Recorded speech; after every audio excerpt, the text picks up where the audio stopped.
Ayun mga kairap, may bunga na yung mga palay dito. Nung pumunta ko ng January 4, January 1, ano pa lang yan, katatanim lang. Isang buwan lang oh, February, may bunga na oh. Maaani na yan sa kabilang buwan, March o February katapusan. Yan yan. Maaani na yan. Yan. Sabay-sabay ho yan maaani sa mga buwan ng March.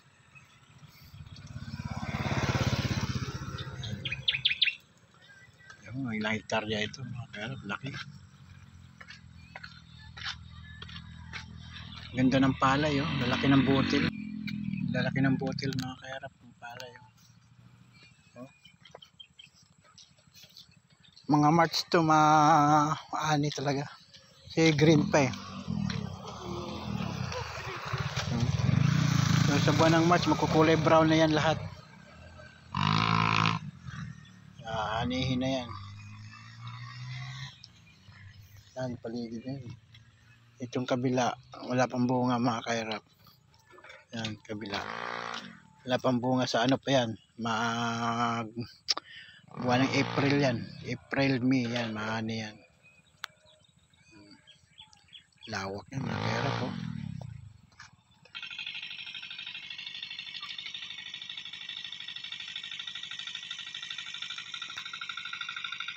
Buwan ng April, maani yung palay na yan mga kairap.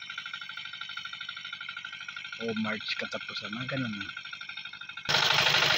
Yan yung kumukuha ng tubig mga kairap. Yan kumukuha ng tubig yan, papunta ron sa pananim ng palay. Yan ang sitwasyon sa tubig. Hihipot siya ang tubig yan. Papunta ron sa palayan. Yung tubo na yan. Lawak ng taniman ah.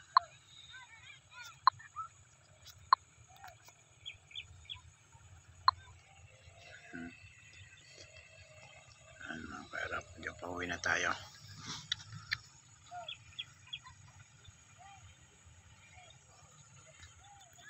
Yun, wala kang ganyan ha.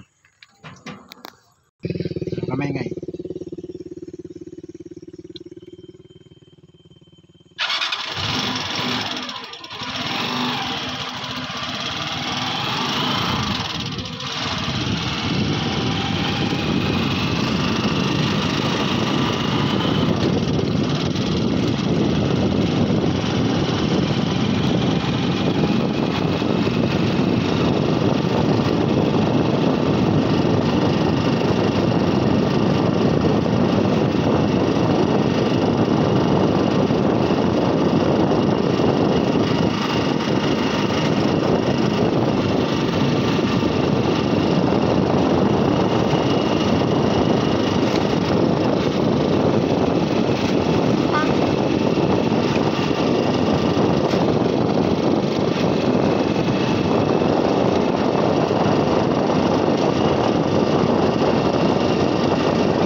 kaya.